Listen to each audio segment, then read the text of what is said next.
Okay, excellent. And we are live.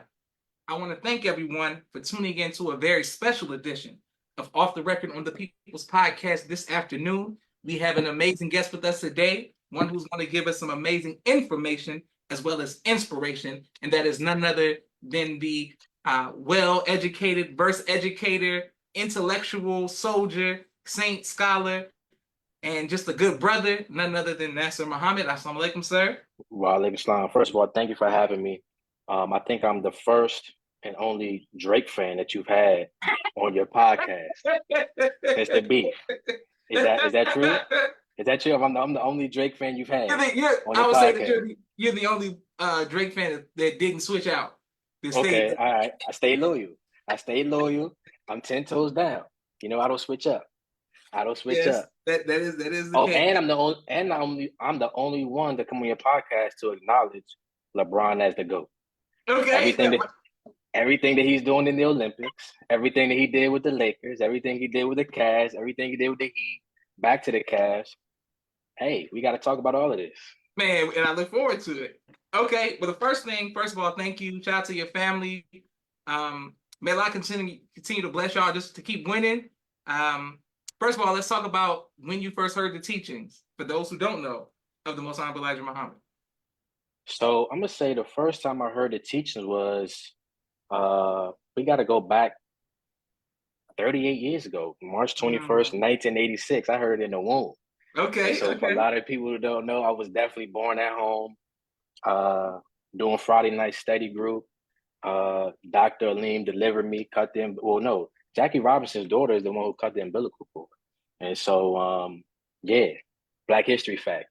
Put that down in the record books.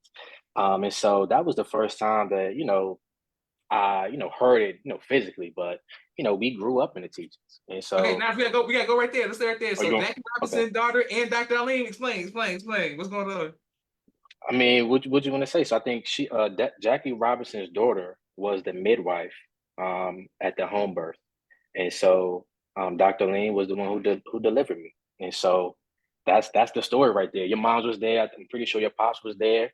It was just a beautiful situation, man. It was just real life family, man. We connected forever. So yeah, man. It was. You didn't know that. It's a Black History fact, though. Black History fact. Sure. Okay, that's impressive. Black History fact. Absolutely. I came out making Black history, man. Y'all gotta know that. I didn't know. That's incredible. Okay. Yes, sir. All right. And for those who don't know, can you let us know your moms and your father, please? Oh, yes, sir. My mom's sister, Nasser Muhammad. She was given that name by the Honorable Minister Farrakhan. I think this was back in like 94. Either before they went to Ghana or after they went to Ghana. And my father, Brother Anthony Muhammad. Praise be to Allah. Yes, sir. And let's stay right there. Your mother, can you let us know your favorite memory of your mom's? Man, it's like, where do you start? Where do I start? I have so many favorite memories. I'm going to say, honestly, all the big events, we would have in a nation, everybody would just come to our house. We would have all the snacks. Ask Mimi, ask Carmen, ask Camilla, ask Leonard, we had all the snacks. And I think, honestly, one of my favorite memories of my mom is just really instilling the confidence, motivating, inspiring me to go further and do more when I thought I just couldn't do it. There's times where I was like, I don't know if I can push to the next level or go to the next level because I feel like I'm at my limit. She would be the one to tell me, "Now you can do more. Now you can go further." And so that's definitely one of my favorite memories because, man, motivation and inspiration is major.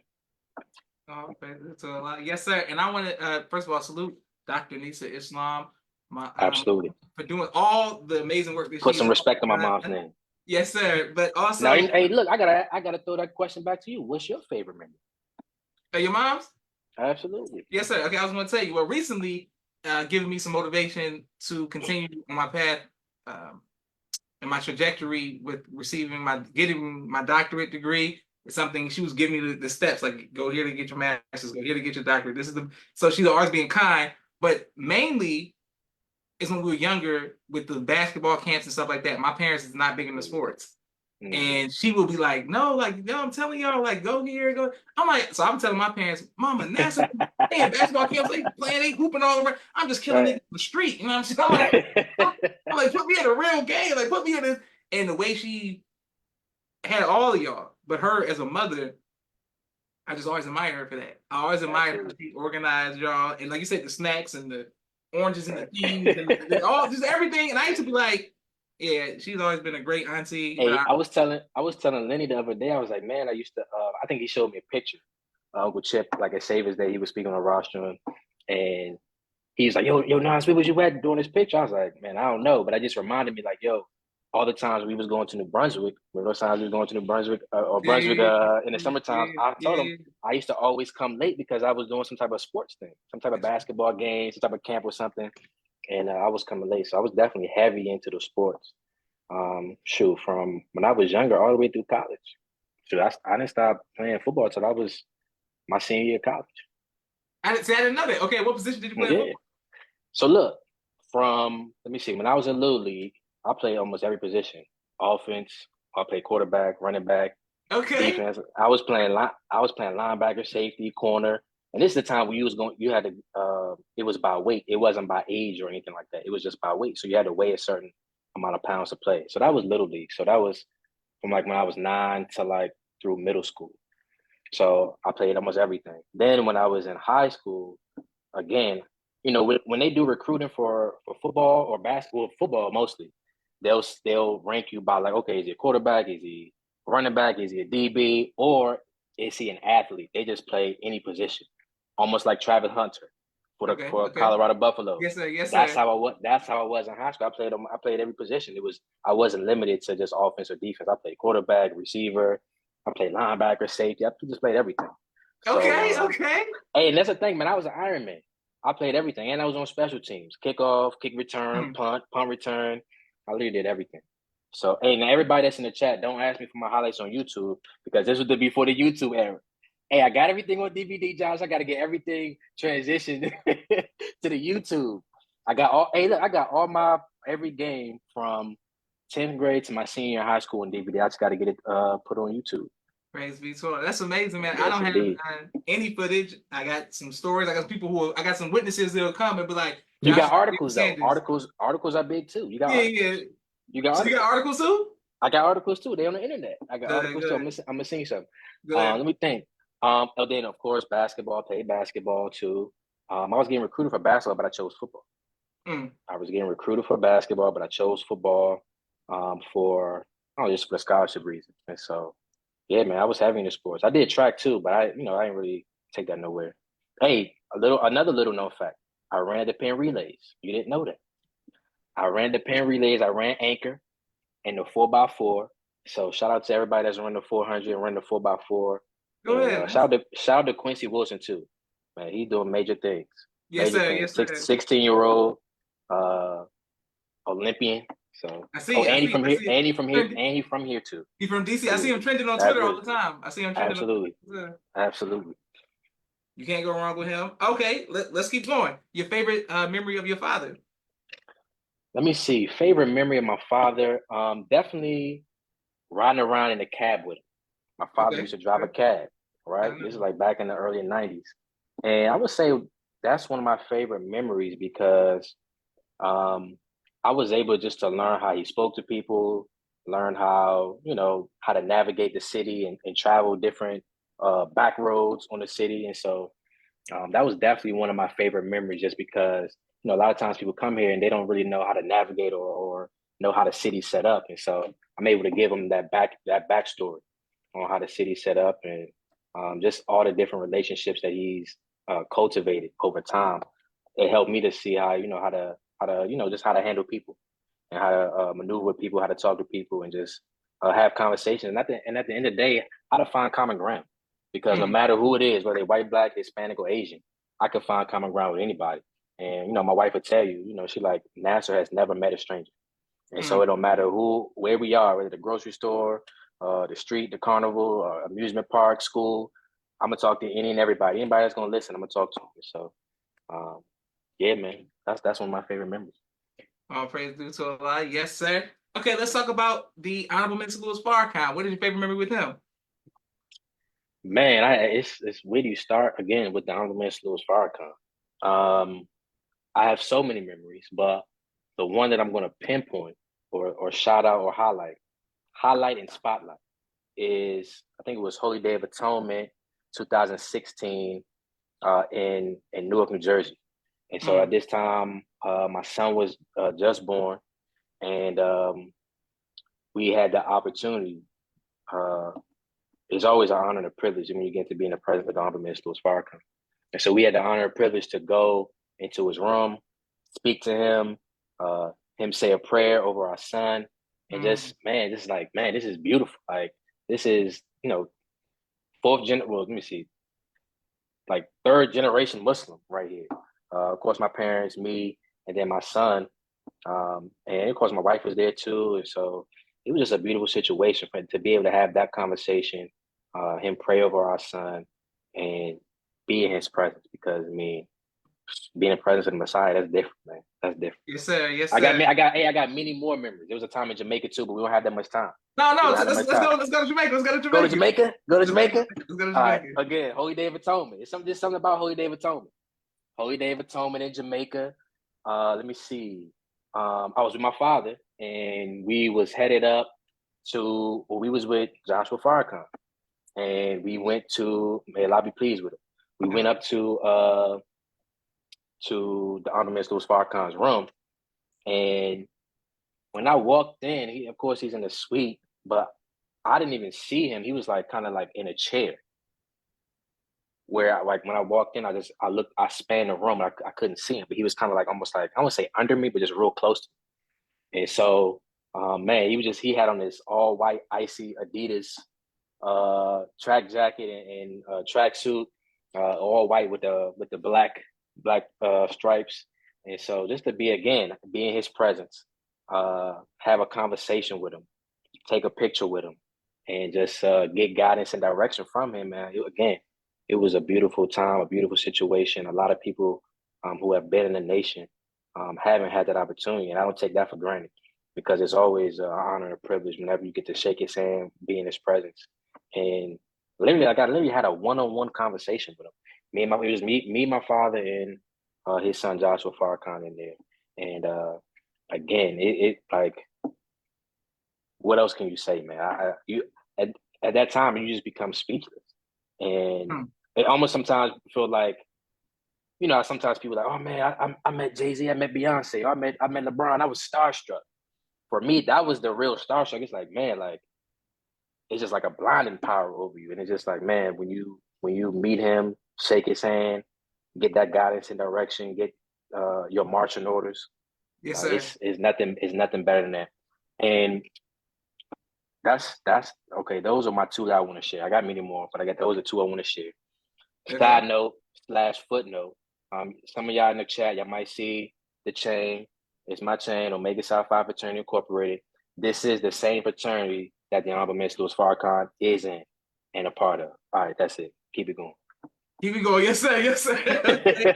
And shout out to everybody who's watching all around the world. Shout out to our YouTube family as well. Brother Kente, Brother Musa, Sister Auntie, Sister Hope, Brother Daniel E., Brother Nelson Ramos. Shout out to you all as well. Now, Brother Nasser, anytime I go to D.C.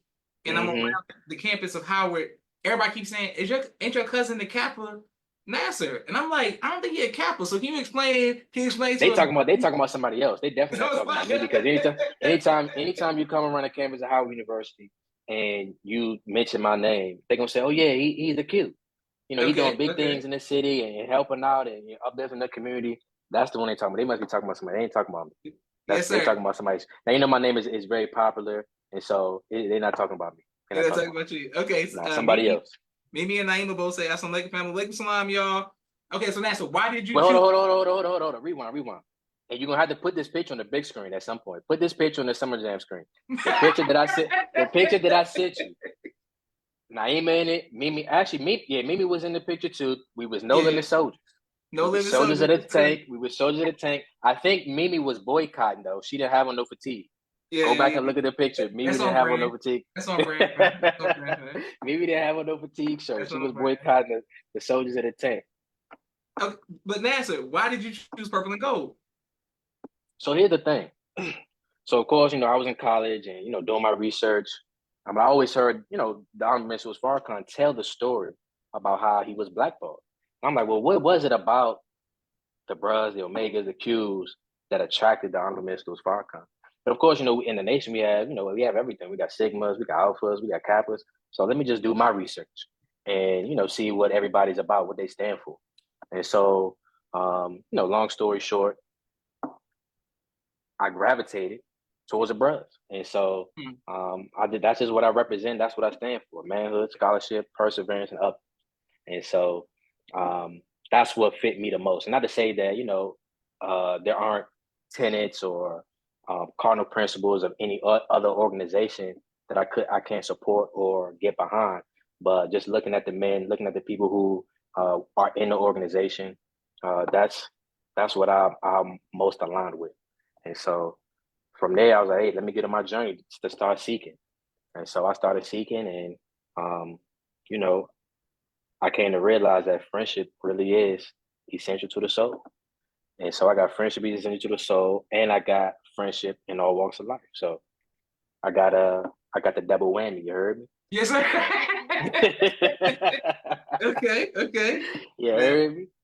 Hey, Brother Lee, thank you for sending the stars. Walaikum Salam, family. Thank you very much, Brother Lee, for always showing love. We look forward to next Saturday with you and the homie representing Talk About Music. I wanted to ask you, Nasser, so for the young people, the young men, or the women who may have sons or brothers who want to learn more about Omega Psi Phi, is there a way for them to reach out to you and to Oh, for get sure. mentorship and guidance? For sure, they can definitely reach out to me. I'm on Facebook, I'm on Instagram, I'm on Twitter. I don't know how I can drop my joint in the chat, but yeah, they can definitely reach out to me. But the first thing I tell everybody to do is to go to oppf.org and just do your research. Look at the website, look at the events, look at the mandated programs, and just see, hey, is this something that fits me, my style, my personality, what I'm about in life, and what I'm trying to be aligned with. And so if it fits with you, then continue to seek more. And of course, we got mentoring programs. We got men all over the country that's doing different community service projects and different events and different initiatives. And so yeah, that's what I say to start. But for sure, definitely reach out to me. Like I said, I don't know how if I can put my joint in the chat or not, but how I do that, guys? I can put in the chat. I can do that. Yeah, but it's gonna go bigger on YouTube. So if you just tell everybody what to say, like. Oh, okay. All right. So my journal Instagram is Nasser the Great underscore, and then at the same on Twitter, it's Nasser the Great on Twitter as well with the underscore. So it's NASSER the Great, GREAT, and then underscore. That's my name on Instagram and Twitter. On Facebook, it's Nasser Muhammad on Facebook. I got TikTok? I do have TikTok, but I don't really use it that much. Matter of fact, let me see what my TikTok joint is. Hey, connect. I gotta connect with the people. Yes, sir. Okay. Let me see. Okay, go ahead. What you want to say? Listen, why Nasser's My joint on TikTok. My joint on TikTok. Before we get to the next question. Yes, sir. The talented 10th. That's my. Actually, no, it's talented 10th, number 10.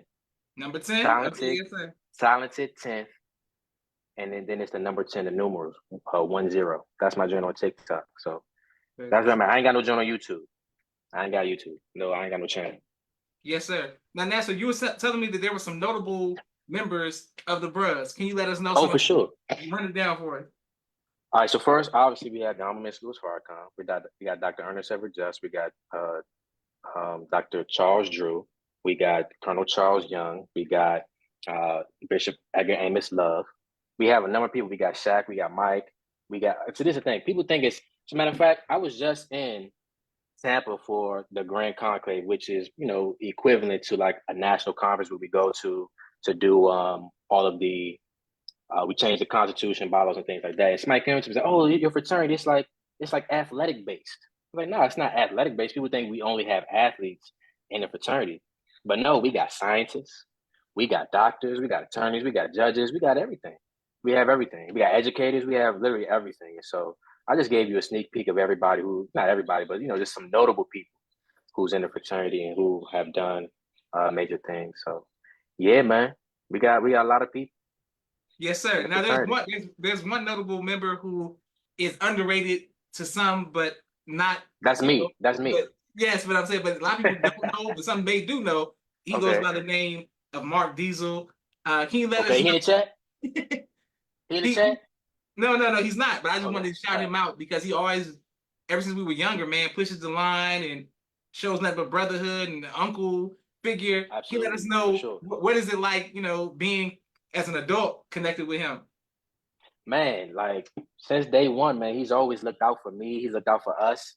And while I was in the fraternity before him, he's always been, like you said, like an uncle to us, and always giving us that guidance and direction, and not just in the usual kind of political way. He's gonna be straightforward with it. So he's gonna have some curse words in there, and he's gonna talk to you straight up, and it's gonna be something that you can understand, and something that's gonna really pinpoint you, and it may not be something that you understand in that very moment, but it's going to be something that you get maybe a couple of days later. And so he's definitely, like a big brother, uncle figure to me, to a lot of us, just because he's been through a lot, he's seen a lot, and he don't want us to make those same mistakes that he made. And so in order to do that, he imparts that knowledge, wisdom, and understanding on us.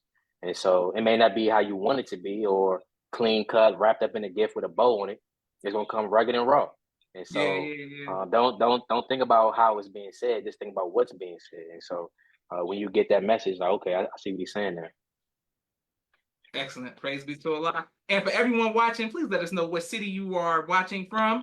And thank you very much. And if you have any guest suggestions, let us know. We have a brief 60-second commercial break for all of the sponsors of the People's Podcast. We are grateful for every like, share, subscription, and anonymous cash app. Thank you all very much. We're coming right back to our brother, Nasser Muhammad. Everyone stay tuned and let us know your questions for our brother in the comments. Thank you, Mimi. I'm coming to your comment. 1 second. She's trashed. 1 second. Here we go. Okay, we're doing some editing before I went live. All right, 1 second. Here we go.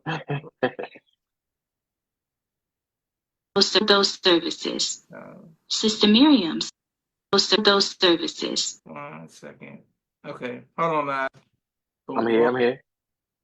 Hold on. Mimi said she wants us to put those, keep those pictures in the archives, Nasser. Keep the pictures in the archives? Yeah, she don't want the picture. Nah, we gonna have to put those pictures on the Summer Jam screen. Yeah. I said, hey, Josh, I sent it to you. You got the pictures, so you can. Yeah, hey, I got the pictures too. I got a lot of photos, and so we gonna have to have a picture party one of these days where we just share pictures. And Nasser, you got the best picture memory book as it is, because I don't know where all our pictures. All right, here we go. Boom, got it. Thank you, everyone, for the sponsorship. Shout out to our YouTube family. Here we go. Boom. And we are live with the People's Podcast. Street Premiere Media Production. He has a 4K camera and a drone. He does television and film editing. Please reach out if you need any of that. Sister Naima, Stay On Point Dance Academy. She teaches ballet virtually to young girls all across the country. Sister Miriam, ABC I Love Me children's book and coloring book. My father's book, A Soldier in the Movement of Christ. My two books, Cleopatra, which is a children's book, and No Father, No Excuse, both of which are available on Amazon.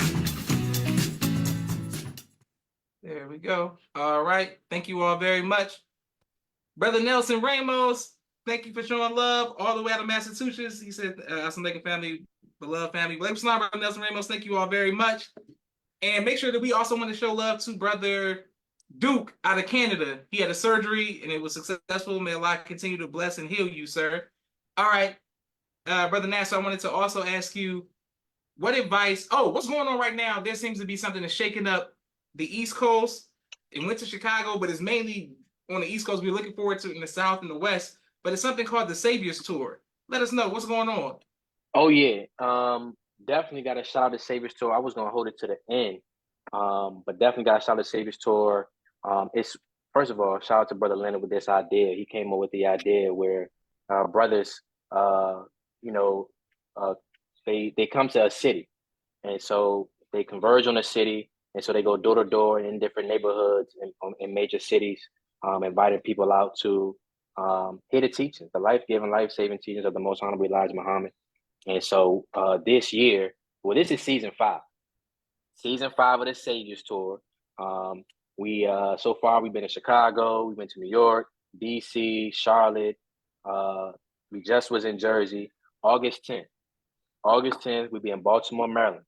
Okay, okay. Baltimore, Maryland, August 10th. So if you know anybody in Baltimore or any of the surrounding areas, tell them to pull up. We're gonna be outside. We inviting people out. And so it's just a great show of brotherhood and fellowship. And so we always have a great time when we come together, man. It's just beautiful. And typically after each tour stop, we have an article written in the Final Call newspaper. And so that's news you can use. And so everybody who has or can get the Final Call newspaper, man, definitely get the latest edition. Yeah, man, that's the Saviors Tour right there, man. It's one of my favorite things to do, and one of the favorite things to do over the last 5 years is because, I mean, when do the brothers have an opportunity to just get out and fellowship? Unless it's like a Savior's Day, a Holy Day of Atonement, or a national training type situation. And so with the Saviors Tour, we got the component of we have a briefing. We have a briefing where we kind of get the brothers motivated and inspired. And so from there, after that briefing, we go out. We go out door to door, knocking on doors, inviting people out. We got palm cards, we got final calls, we get names and numbers. And typically, the brother who gets the most numbers is awarded a golden bow tie. Okay. Whoever gets the most guest numbers is awarded a golden bow tie. And so I'm going up in the Hall of Fame, Josh. I've gotten that golden bow tie. At least I'm owed the golden bow tie at least 2 times. 2 times I've gotten the most guest names. And so shout out to Newark, New Jersey, man, because I mean that's like my second home, because every time I go there, it's like I'm set up to get a victory. I just always get the most guest names when I go to Newark, New Jersey. So much that Brother Tariq, he named me the King of Jersey. Okay. He named me the King of Jersey when I was in Newark the last time. So shout out to all of Jersey, man. Shout out to Let me Jersey. see what else. Oh, and then hold up, one more part. After we come back, this is my favorite part of Saviors Tour. We have an opportunity to fellowship. We sit down, break bread, laugh, joke, tell stories, and just really have an opportunity to just kind of just take our bow ties off and just fellowship and socialize as brothers in a righteous and fun way. So August 10th, Baltimore, Maryland, man. Pull up on. We outside. Home of the Wire. Let's make it happen. Listen, hey, Nasser, I got a question for you. Okay, let's go. When someone who becomes highly educated, joins a fraternity, family man, this and that, what makes you then turn around and say you want to go into some of the tracks in the worst neighborhoods and areas of the East Coast, especially Jersey? That's basically like a big Compton. Like, what makes you want to go back in there and say, man, I'm going door to door? So in my time in college and high school and just looking at different Black leaders, I go back and think about where it all started. Well, not where it all started, but just something that really stood out to me. And that was the argument or the debate between Booker T. Washington and W.E.B. Du Bois. That's right. Whether it's, hey, Black people need to get trades, or we need a talented 10th, which is go back to my TikTok name, the top or talented 10th. And what he said with the talented 10th was, well, first let me go to the trade. Booker T. Washington was like, well, if you get a trade, then you'll never be without a job, and so you always have work, whether it's being a plumber, whether it's an electrician, whether it's a painter, whatever it is. Special guest appearance. Special guest appearance from my daughter. And so that was his mindset. You would never be without a job. Booker T. Washington said, no, we need a talented 10th. We need a group of people to go to college, go get educated, and then come back to their community and educate other people in the community. And so that's always been my mindset. So, while I went to college, and some people look down on people who go to college and go get education. So, oh no, we ain't supposed to be going to get that type of education. Nah, I'm gonna go get education, and I'm gonna bring the best back to my people and in my community. And so that's always been my mindset, to come back and bring what I can bring to my community. So I always tell people, man, I'm from the streets to the suites. And what by that I mean that, hey, while I grew up in poverty and I grew up in, a impoverished neighborhood, and I even go to, um, poverty-stricken neighborhoods. I've also gone to high school where the Obamas went to. Went to the same high school as the Obamas. Went to the same high school as Al Gore Jr. And so these things um, don't make me have the mindset of, oh man, I'm better than you because I went to college, or because I have 2 degrees. I don't think like that. I think, hey, I got to come back and give it to my people. And so from there, Okay. that's how I do it. I mean, shoot, I ain't above that. Hey, look, this word it reminds me of. Remember when AI started that. He was the one who started having children That's at the right. interview. It wasn't Draymond Green. It wasn't Bron. It wasn't Steph Curry. AI. Now hold up. Now we got to ask you this: where does AI rank on your list of basketball players? Are you saying point guard or shooting guard? I'm just saying with point guards. Point guards. Do you have him as a point guard or a shooting guard? You got to ask first. Is he a point guard or shooting? He's a point guard, but point guard, okay.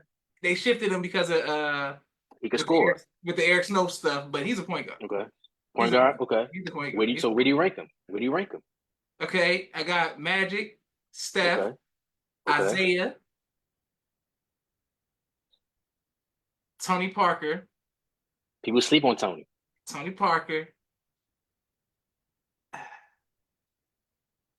Then I got Iverson. Iverson, okay. You don't have CP3 over Iverson? Don't play with me like that. Don't ever do Don't ever disrespect me as long as you live. That's about no CP3 above Allen Iverson. Hey, I call him CP0. No championship rings. No championship rings. Listen, don't ever play with me like that about those. Hey, but this is the thing, though. Here's the other thing. What has AI done besides get an MVP? Only thing he ever changed was the dress code. He's a cultural icon. You have to give him that. No, okay, no, that's what I'm saying. Not give him cultural icon. Cultural icon. But when it comes to efficiency, a man need 40 shots just to get 25 points. What did he do? He got an MVP. He got MVP, but so did Steve Nash. So did Dirk.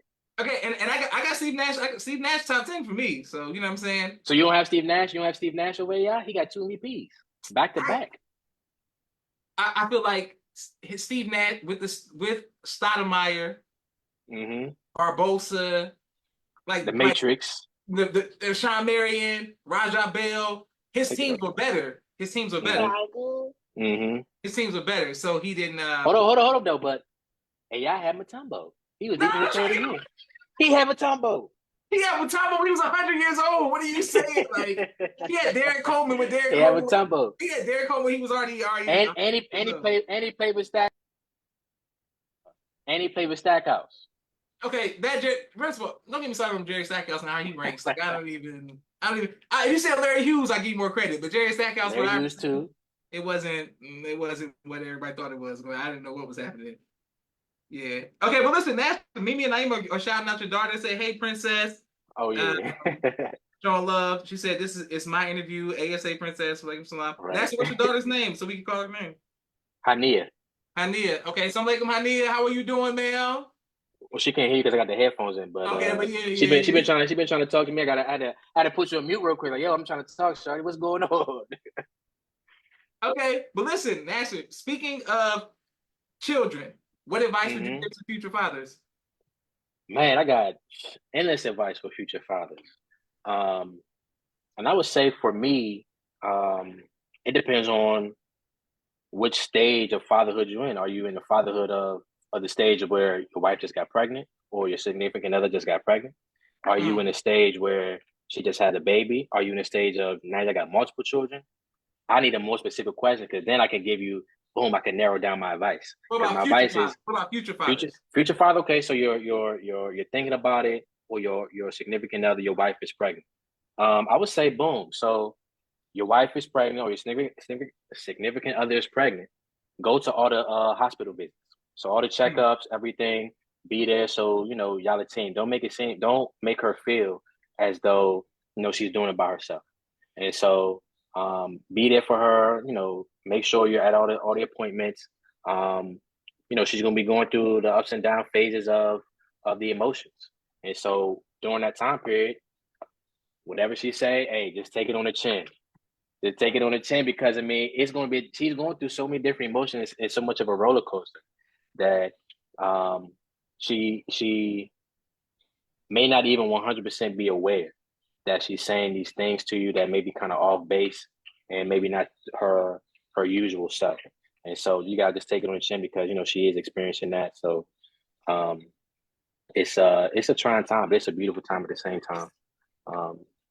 Yeah, that's the advice. Be at all the appointments.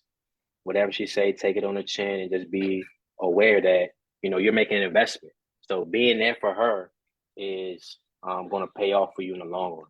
Not only you, but your wife, your child, everybody going to benefit from that. And so, just like a farmer, you plant them seeds, you water them seeds, the corn or the crops and stuff. That stuff don't grow immediately. It take a little bit more time for it to grow.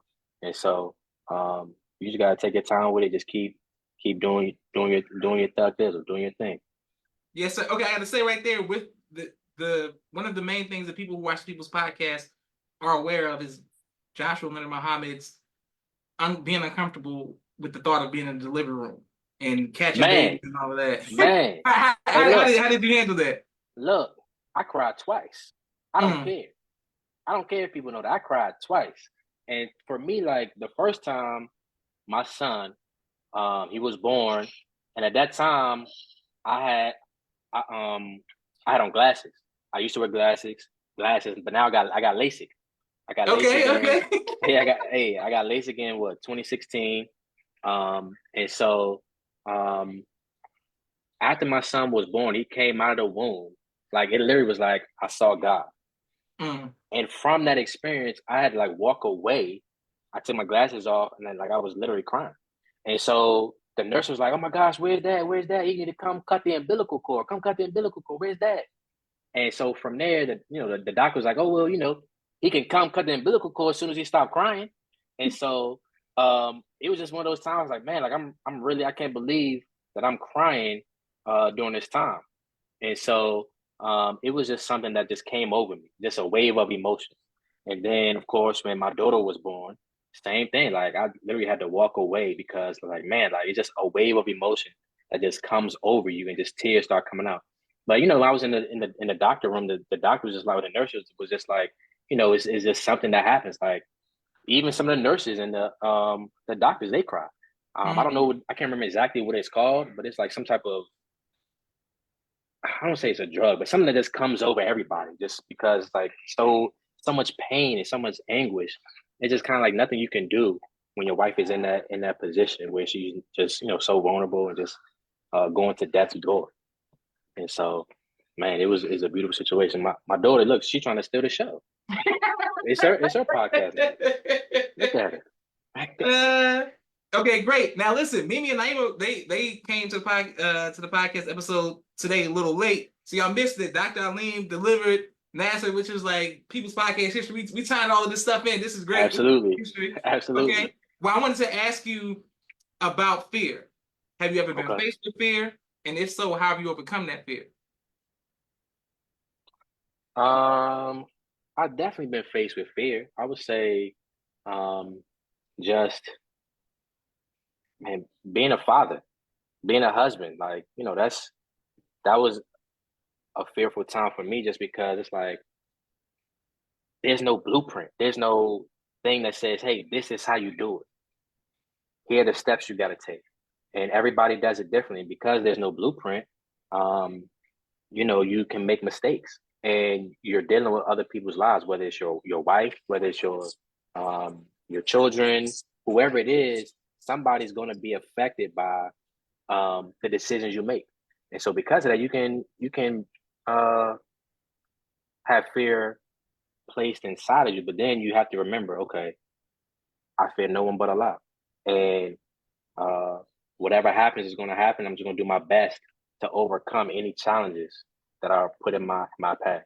And so it's just really great to be able to have that mindset. And again, it goes back to, my mother instilling that confidence in me to know that I can go further and go farther. And then, my wife, she also motivates and inspires to just go further, do more. And so it's just something that is I'm thankful for because I couldn't do half the stuff that I do if it wasn't for my wife.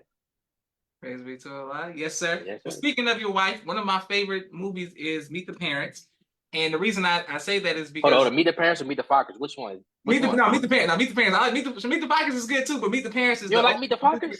It's a good sequel because after this we're doing top 5 worst sequels. It's a good sequel. Okay. But Meet the Parents is like that's show me a man. Like I know the theme song. I watch it like once a month. Like I'm not even exaggerating. And it always laughed because of the woman having such a military strong dad is like most MGT Vanguard. You know what I'm saying? That's what it's like. What were you nervous about going to her dad because he's so serious and intense to be like, hey, this is a situation? Man, I was nervous, but then again, I wasn't nervous. So I was nervous because, like, man, I gotta, tell this man I'm interested in his daughter and my intentions are to marry his daughter. But at the same time, I felt comfort because I was like, shoot, when my daughter get married, I want that man to come to me to say, hey, I'm interested in your daughter. I want to hear my intentions.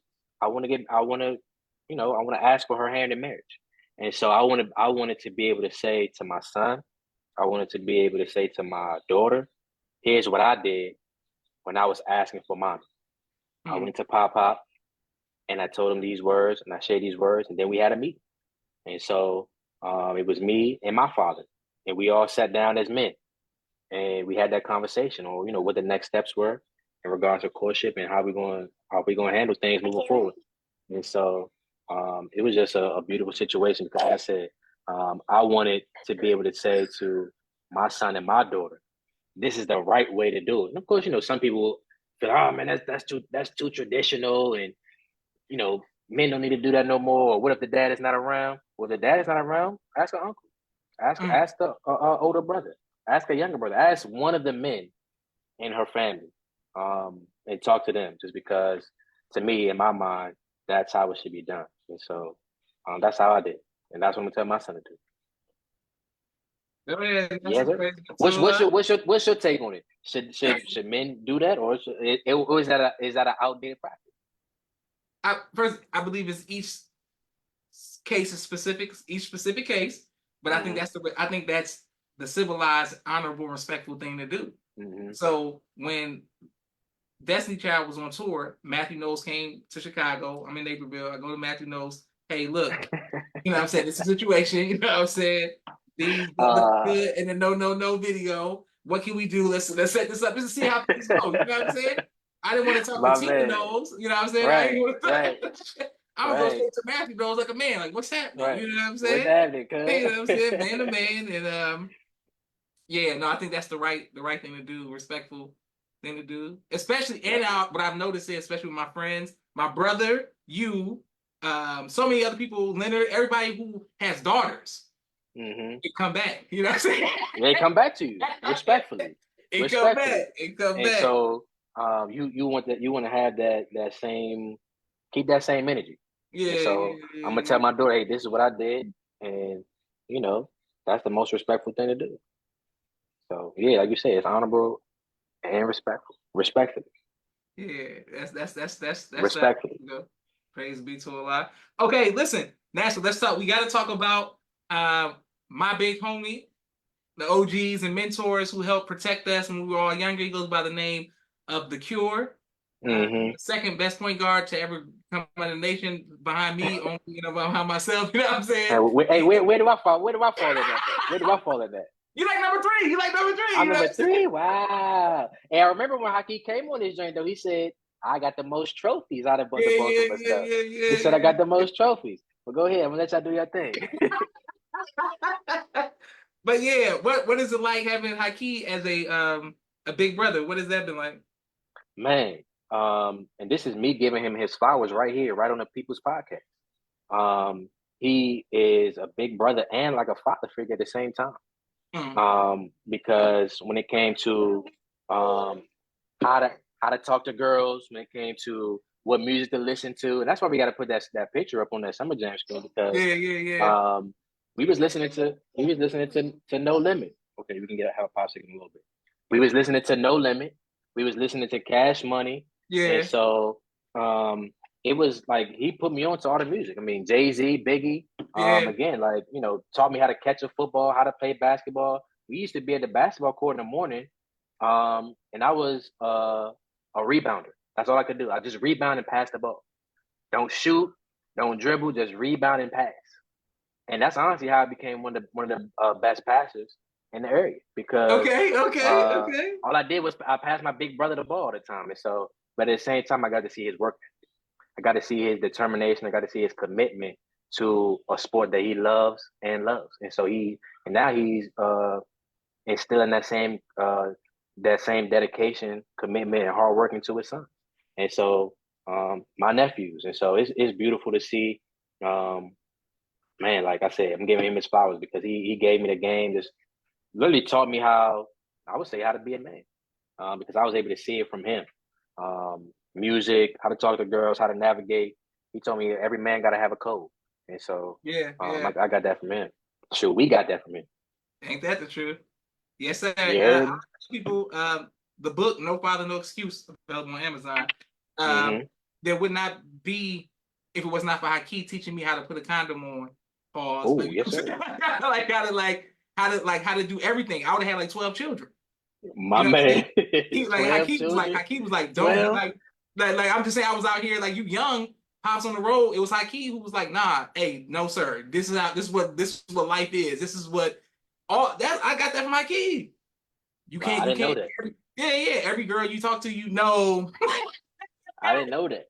Yeah, I didn't know that. That's what's up there. Yeah. I didn't know that. Yeah, he was teaching me life lessons. I mean, that 12, 13, 14, like right there, he was like, no, sir, this is not. Yeah, that's both of us. He taught both of us. So, yeah. So shout out to Haki.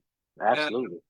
And I just want him to forgive me for hitting him with that crossover at MUI one time. What crossover? I hit him with the sham guy, like, damn. Oh, sham guy? He reached. I said, no, sir. Yeah. Game. And I'm saying, he looked at me. I was like, "Hi, it's just basketball. Don't take it personally." You know what I'm saying? Hey, but look though, let me take you back though. Remember that book of poems he had? Of course. Remember that book of poems he had? Hey, the book of poems was fire. Hey, you say one of the poems to one of the girls? Listen, you was the man. But speaking of that, the book of poems got me in trouble. I come to Atlanta, disobeying his law, disobeying his rules, right? Okay. He said, never talk to the girls in the same circle. I take betrothed from Haki, take his name off of it. I'm telling this one girl, like, boy, I'm saying me, this is cool. I'm giving them all the lines, you know what I'm saying? Too long of a wait. This is what I'm hitting with all the Haki gang, right? Give them all. Next thing you know, her friend see me, friend slide over here. I'm like, I give her that thing. Like 2 weeks later, I'm somewhere. They both come in the door. I'm like, oh man. I can't say that. I was like, it's Hakeem's fault. No, it's your fault. You didn't take the guidance and direction. He never steered any of us wrong. Yeah. He never steered any of us wrong. And please tell Hakeem that I look forward to coming to DC I have to see his sons play basketball. For sure. Absolutely. You definitely got to come. I really want to come see his sons play basketball, because I'm telling you, I vividly remember all of y'all are part of my childhood and pleasure moments and great memories. So absolutely. Remember when I came to Chicago, I was hooping. I don't even know where we was hooping at.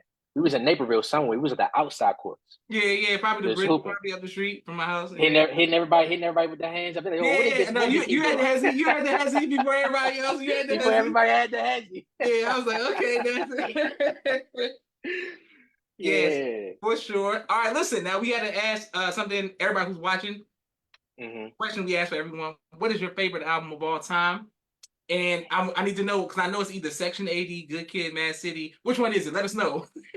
Okay, so it's definitely not Section 80, Good Kid, Mad City, or Damn.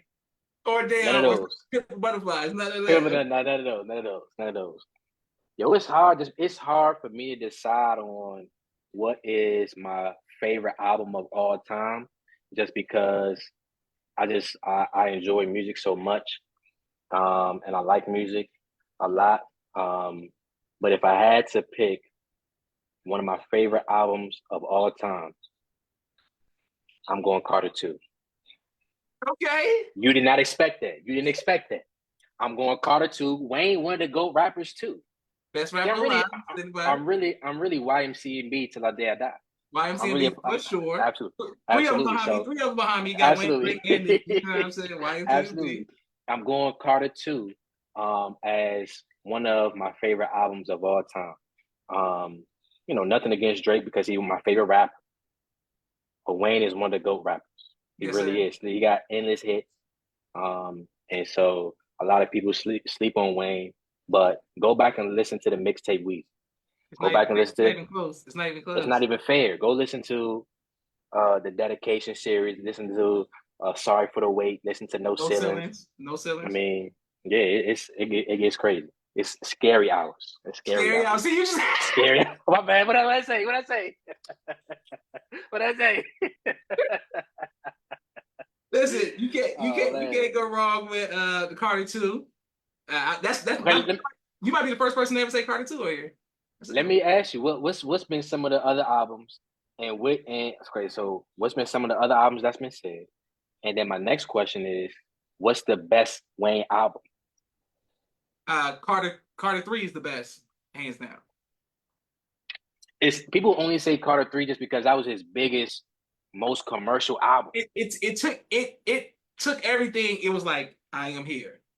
For sure. That's 100% like, yo, I'm here. I'm that guy right now. Yeah, definitely for sure. Carter 3. Birdman. Now, Carter 1 was when I was in Naperville high school time period. We just trying to like, big man, Carter Bird. This is Birdman Jr. and the Go DJ. I'm like, okay. BMJR, one of my favorite songs. BMJR, man, that joint go crazy. Yeah, I'm like, all right. Carter 2, what was the beginning? Because that's the Bapes era. That's when we move into like that's you got the Bapes and all that. All right, so can't go on Carter 2, but Carter 3, nah. Come on, Carter 3 crazy. Stop playing with this. So what's some of the other albums people said in regards to? Oh, this is my favorite album of all time. Favorite album of all time. Most, if it's a woman, they're gonna say Lauryn Hill. Okay.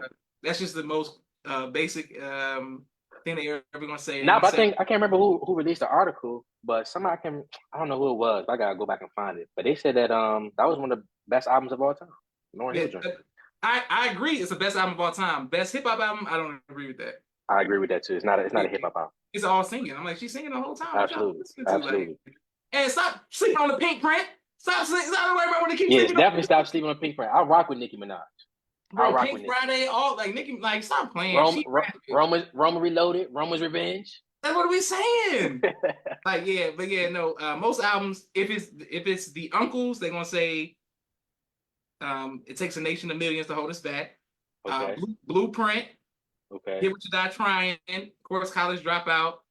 I think I'm the only person who ever stood on business with the Eminem Show, Marshall Mathers LP. I don't think nobody said nobody. I'm gonna go out on a limb and say, at what point was Jay-Z the best rapper of all time, or best rapper, what era? Because DMX, he had 2 #1 albums during that he came out hot. Time frame. He came out hot. Then in the early 2000s, Nelly and Eminem. For sure. Then you get to the mid 2000s, it's Wayne. At what point was Jay-Z the best rapper? What year? What time span? You gotta because Wayne really had like the whole mid 2000s, then 2010s. What you gonna say? You gotta ask everybody from Brooklyn. You gotta ask everybody from Brooklyn because that's you know what I mean. The Saviors tours over there. Y'all gotta ask them because I think that the Saviors tours over there. I'm gonna ask them. The Saviors tour because everybody's gonna say the question that we have to ask: why is Nasser such a Drake fan? Like what's going on with the Drake? Like what? Because on the Mount, let's be clear, top 5, which is next at 7:00 Eastern. Okay. It's not just a promotion, but top 5 rappers of all time. Drake is number 4 on my list. He ain't shift. We talked about this while we was in Atlanta. He didn't shift. He didn't shift. But you got Drake like above Pac, above Biggie. Now this is the thing though. Here's the thing though. I got Drake as my #1 rapper right now. And so when we start talking about Pac and Biggie, they have to now shift into the Kareem Abdul-Jabbar, Bill Russell category. We like what y'all did. We support it. Hey, y'all did y'all thing. Hey, we talking about LeBron and Mike now. Okay. We talking LeBron up. Hey, Pocket Big, y'all in the Kareem and Bill Russell category. Y'all over there with Wilt in there. Hey, nothing wrong with that. So you said LL Cool J is with Bob Cousy, and that is what you said. Oh yeah, you LL Cool J, you with them. KRS-One, you with them. You with. First of all, let me put KRS-One the same thing with LL Cool J. It's really disrespectful. I'm not gonna lie to you. It's really disrespectful. But yeah, so you saying Drake is the Michael Jordan of rap? I'm about to go with LeBron. Because LeBron is your GOAT. Longevity. So you saying a lot of different. So Drake is the GOAT of all. He's the greatest of all time. He spans it. But again, like I said, Kareem, hey, you did your thing. You got 6 rings. You got 6 MVPs. You over there. We respect what you did. We respect what you did. We got to talk about LeBron. Like it's just different eras now. It's different eras. And matter of fact, it really might be the same thing. Like you was the GOAT of your time. Hey, so for Kareem, you was the GOAT of that time. Bron, you the GOAT of this time. But Bron's time span as the GOAT is a long time. Drake, your time span as the GOAT is a very long time. I have a question because we comparing artists to players. You haven't seen. There's 2 players that has not been mentioned, Eminem and Kanye. So where time period are they in? Like where's Jay? Where does Jay fit in all this? Is he Kobe? What's going on? Like, you just got about Ye is definitely Kobe. Ye's definitely Kobe. Now the reason why I say that is because like Kobe is older than Bron. And so they kind of intertwined a little bit and they kind of, did their thing together. They was going against each other head to head. And so because of that, it's like, all right, Kobe, you had your shine. Kanye, you had your shine. And side note, the best Kanye album, My Beautiful Twisted Dark Fantasy. You agree with that? I think it's second. College Dropout number 1? College Dropout number 1. So where you got nothing but ever. Where you got Late Registration? No. College Dropout, because all Ye's albums are classics me, but 808's pushing it a little bit, but College Dropout, there's never been nothing seen like that before. That went crazy. The rollout, the bear, the yearbook pictures, like come on, bro, like he. Yeah, hey, Dropout Bear, one of my favorite characters. Yeah.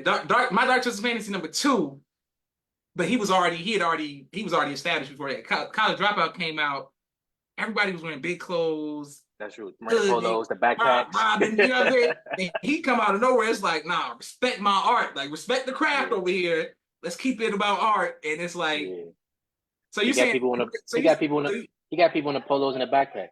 Absolutely. I still can't believe you got Drake. You got Drake above Wayne. This the thing. Wayne longevity is not like Drake's longevity. And by that I mean like. So this is the thing. Wayne really almost got like 2 careers because he got the career with the Hot Boys. People don't even know about them albums that he did. The Block is Hot. He had that album. People don't even consider that one of his albums. I don't say they don't consider it as one of his albums, but they don't think about that in regards to his discography. The Block is Hot, 500 Degrees. You're like, huh? 500 Degrees? What is that? That's Wayne's second album. What you mean? What is that? And so because of that, it's like Wayne. People don't start thinking about Wayne until they get to the Carter 1. And so because of that, people probably don't even listen to the Carter 1. They don't start really listening to Wayne until Carter 3. And so when it gets to the Carter 3, like, oh, that was Wayne's biggest album. But really, he had The Block is Hot. Don't sleep on that song, Loud Pipes. Don't sleep on that song, Keisha. Don't sleep on that song, Enemy Turf. Come on, man, I'm a real Wayne fan. Don't sleep on No Father. I mean, what's the Like Father Like Son? Hey, Like Father Like Son. That was vicious. That was a good album. Yeah, that was a good album. Yep. Absolutely. So I got Drake up there. His longevity is unmatched when it comes to, and this is everything. You asked me the question. I haven't fully answered it yet. Drake got the range. He got the singing songs. He got the rap songs. He got what's the other genre? The Afrobeat song. And so he can tap into a lot of different genres and still make it a hot song. He got the trap joints. Okay, but this is what people are gonna say. There's one genre that the only genre that Drake doesn't touch into or tap into is consciousness, message. Oh, for sure.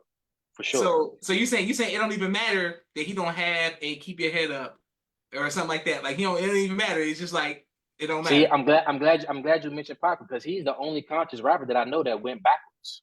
He went from being a conscious rapper to then becoming a gangster rapper. Where they do that at? Tupac ain't do that. Drake has never gone from being a conscious rapper. No, I'm saying Drake went from being a Canadian rapper to being a gangster. He went from being a party Canadian rapper. What you mean a Canadian rapper? He was always just a rapper. He went from being an actor, good guy, to being like, now he's slimy. I'm glad you mentioned that. Okay, so what other rapper you know was an actor? Tupac. He went to acting school with Jada Pinkett. Stop faking like y'all favorite gangster rapper was not a real actor. The man was in movies. Come on now. So he got the range, man. He got the singing songs. He got the dance songs. He got the rap songs. He got the Afro beats. What other rapper you know can do that? Not many rappers. And there's not too many. And it's like a lot. And just I had another conversation with my homie. Like, he was actually talking about Wayne. He's like, oh, man, only thing I don't like about Wayne, he never really evolved. I'm like, hold up. Wayne definitely evolved. The Loud Pipes, Keisha, Enemy Turf Wayne, the Blackest Hot Wayne ain't the same as Carter 3 Wayne. And I'm like, you want Wayne to be like Common, and most definitely Tyler Crowley, he's not gonna be like that. That's not Wayne. That's not his lane. And so everybody's favorite rapper, ain't gonna be a conscious rapper and talking about the messaging in the music. And so I agree. Like, I mean, there's definitely rappers who put the message in music. And so when I'm ready for those messages, I go listen to them. But when I'm trying to dance, when I'm trying to party, I'm trying to have a great time. It's like I got like at least 10 Drake playlists on my phone for every genre, every case. I got the rap Drake, I got the singing Drake, I got the Afrobeats Drake, I got everything. And so and people try to make it seem as though I hate Kendrick. I don't hate Kendrick. I just like Drake better. I just like Drake better. I got a question. You said Drake is LeBron, so who is Kendrick? Kendrick? See, there it is. That lets you know who we really think about. Yeah. Kendrick? Let me see who I can... Yeah, let me see who you gonna call him. That lets you know exactly how you feel about it right there. Let me see who I can compare Kendrick to. Kendrick might be... I gotta come back to you on that one. Bring it. I don't know. Who would you say Kendrick is? I was gonna say Giannis. What do you think, Giannis? Giannis? I'm not mad about that. He got one style. He just drive. This is what he does, and it is what it is. Just straightforward. Yeah, straightforward. There's a bull in a China shop. Yeah. This is what it is. Bull in a China shop. This is what it is, and he made people respect it when Harden was trying to play with him. He was like, hold up, let me get this ring real quick about you. You know what I'm saying? This is my style of play. It's a 90s style of play, if you will. And it's like, nah, you gotta play Giannis. You gotta at least respect what he can do. Yeah, you gotta respect that. That's true. I give him. No, because you about to say somebody. You about to say like a third string role. Nah, I'm about to. He's definitely a superstar. He got the Nobel Peace Prize for damn. So I ain't mad about. He was so disrespectful. What's wrong with that? That's a good award. He got a lot of Grammys too, don't he? You heard the line. Kendrick just opened his mouth. Give him a Grammy. About to get a Grammy. Yes, I'm familiar with the line. You saying Drake didn't take L? Now here's what I say. I say Drake definitely lost, but people are not banning or boycotting listening to Drake. They still listen to Drake. They only hate hate Drake on the internet, supposedly, allegedly, apparently. But in the cars, concerts, festivals, they still playing Drake.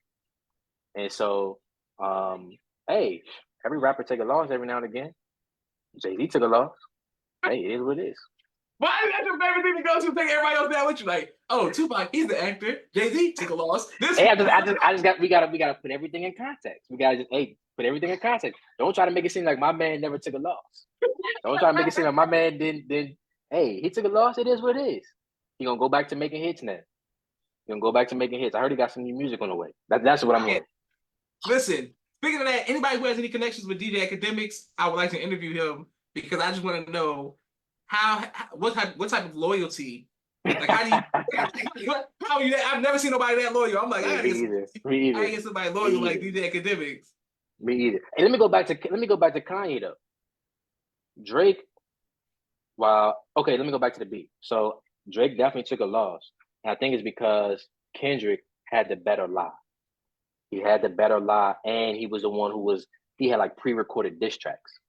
While Drake was like, all right, let me just go in the studio, record something real quick, Oh, and so then you just release said it. so he just fell out of bed and was like, drop. He just fell out of bed, just did that. He just fell out of bed, did that, huh? That was his ploy to get Kendrick to come out and do a diss track.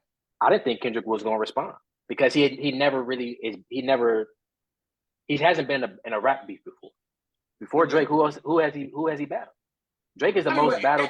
I mean, once he did Control, everybody did try to come out against him. He said he king of New York. Everybody did try to like diss him. For sure, definitely. Everybody definitely came out against him. But I'm saying you've never been in a one-on-one battle going back and forth with anybody until the Drake beat. And so I say Drake is the most battle-tested rapper that we have in the industry. Oh, over who? Eminem? Eminem? Nobody really diss Eminem. Nobody disses Eminem.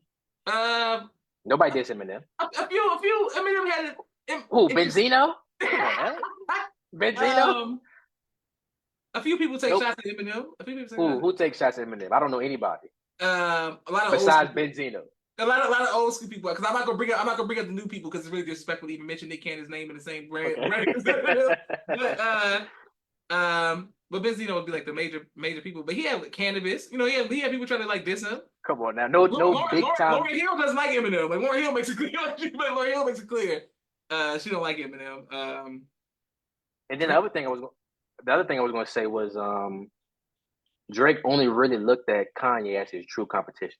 Mm-hmm. And so I think he took Kendrick for granted, and he was like, all right, that's gonna be lightweight, and so he definitely underestimated him, and so yeah, he definitely took a hit for sure. But it's all good. We just go back to making hits. You said something now. I'm gonna have to go back and think. Is Drake the most battle tested? He is in the industry right now, like a rapper that consistently raps on a regular basis. He's the most battle tested rapper. He definitely took more shots than everybody. Damn. Okay. And if he comes back out number one, then you know. They already say he back to being number one on Spotify. He overtook Eminem. No, first of all, Eminem just overtook him and Taylor Swift. Yo, he definitely Eminem definitely overtook Drake for a little bit, but they say Drake back at the top spot now. That's what I'm saying. That's what I'm saying. It's always a backhanded compliment for a little bit. But yes, all right, Vanessa, I have one more question for you. For everybody who's watching, but this doesn't count as a question. Once again, I don't know what they saying in the chat though. What they saying in the chat? Everybody was just showing love. Okay, all right, showing love. All right. And then put on YouTube. That's what it's gonna do. The thing. That's I gotta get. Well, I'll use. Can you please text me a picture of me and you so I can use it for the YouTube thumbnail? Oh, for sure, got you. Side, and then a picture by yourself on the right side. But once again, this is the type of man that is needed among young men. How can people get to you to get advice on life, college, marriage, husbandry, all this good stuff? Once again, can you let us know? Absolutely. So you can reach out to me on Facebook, Instagram, Twitter. And so my Instagram is Nasser the Great, NASSER, and then it's the word great, GREAT _.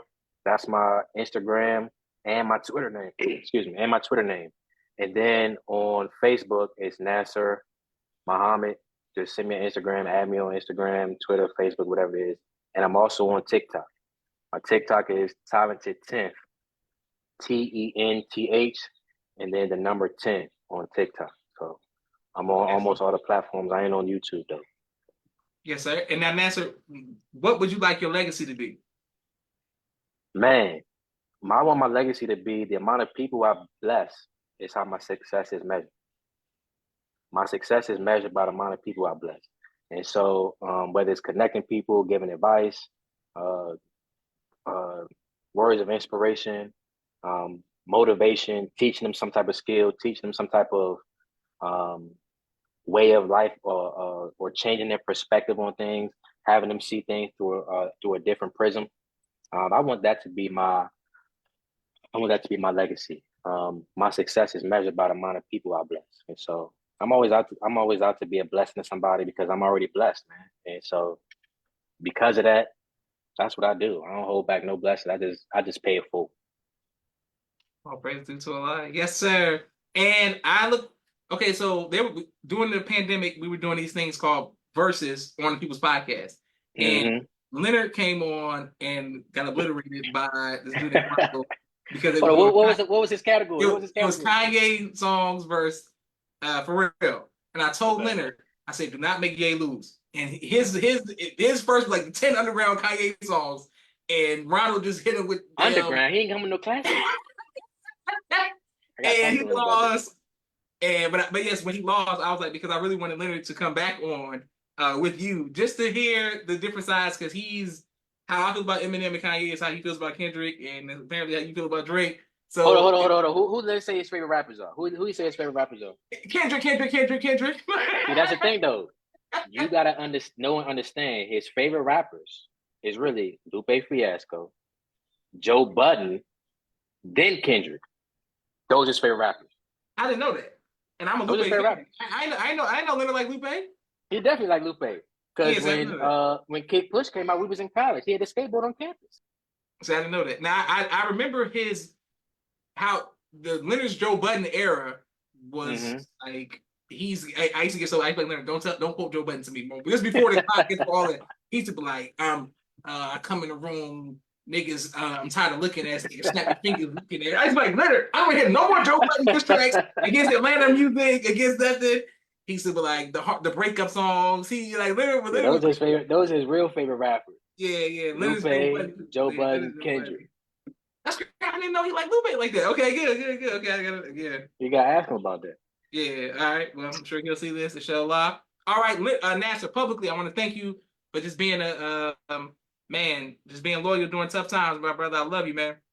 I love you too, man, and I want to shout you out for keeping this podcast going through it all. It's a beautiful situation. You got so many people you bring on that's from the nation. You just give them flowers and just really shout them out. So, man, thank you.